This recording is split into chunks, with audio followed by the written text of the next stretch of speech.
ஜெய் ஸ்ரீ கிருஷ்ணா.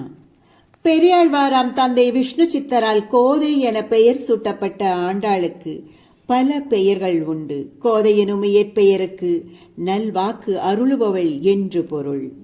திருமாலாம் ஆண்டவனையே மணந்து ஆண்டவள் என்பதால் அவளுக்கு ஆண்டாள் என்ற பெயர் சூட்டப்பட்டது.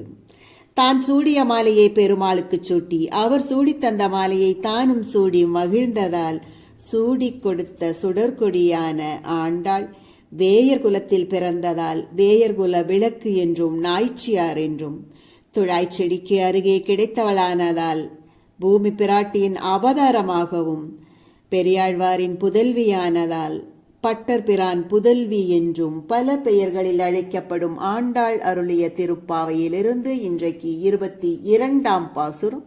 இன்று மார்கழி 22ஆம் நாள்.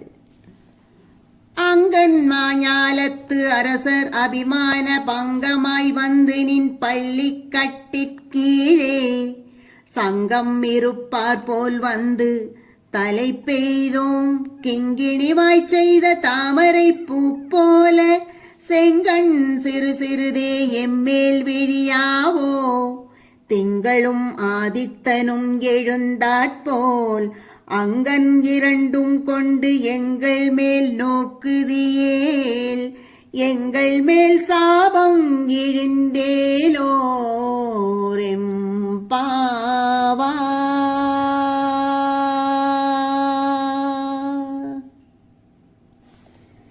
இதன் பொருள், அழகிய பெரும் பரப்பை உடைய நாட்டை தமக்கே சொந்தமென இருமாப்புடன் ஆண்ட மன்னர்கள் தங்களது செருக்கொழிந்து நீ பள்ளி கொண்டிருக்கும் கட்டிலின் கீழே திரண்டு நிற்பதைப் போல நாங்களும் உன்னுடைய குணங்களுக்கு தோற்று பெண் தன்மையையும் தொலைத்து உன்னிடத்தில் வந்து நிற்கிறோம்.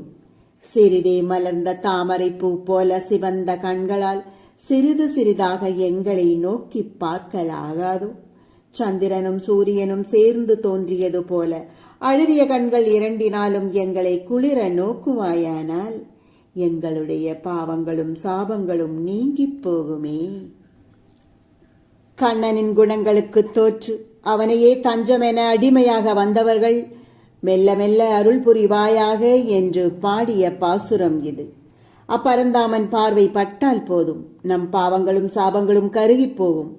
பார்த்த சாரதியின் பார்வையை நம் மீது திருப்புவது எப்படி? மிக எளிது.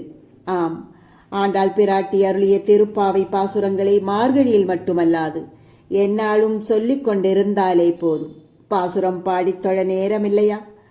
ஆண்டாளே சொன்னபடி விக்ரமா, கோவிந்தா, மாதவா, கேசவா, நாராயணா என்று சொன்னாலே போதும். அவருடைய கடைக்கண் பார்வை நம் மீது திரும்பும் என்பதை உணர்வோமாக.